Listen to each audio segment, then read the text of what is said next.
In this guide, I'm going to show you how you can fix an iPhone that's on, but the screen is completely black. Before we do dive into this guide, make sure to like the video and subscribe to the channel with all notifications on. It really does help with the channel and lets us know that you want more content like this. We'd greatly appreciate it. And if at any point throughout this guide you do have any questions, just ask them down in the comment section below and we can help you out further. I'm going to be doing my best to reply to every single comment down there.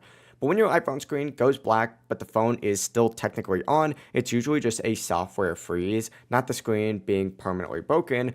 So in most cases, a forced restart will fix this issue. To do this, simply go ahead and quickly press the volume up button, then release it, then press the volume down button and release it, and hold the side power button until that Apple logo does appear. Even if the screen does stay black, just go ahead and let it go. And after about 5 to 10 seconds, you should see that Apple logo appear. And once you do see that, go ahead and release that button. But your iPhone is essentially going to reboot here and the screen should come back. Don't worry, this isn't going to wipe like any data or anything. It's just essentially like a forced restart. But that is it. That is the fix. It really is as simple as that. If this guide did help you out, make sure to like the video and subscribe to the channel with all notifications on. It really does help the channel and lets us know that you want more content like this. We'd greatly appreciate it. And if at any point throughout this guide you do have any questions, just ask them down in the comment section below and we can help you out further. I'm going to be doing my best to reply to every single comment down there. Have a great rest of your day. Peace.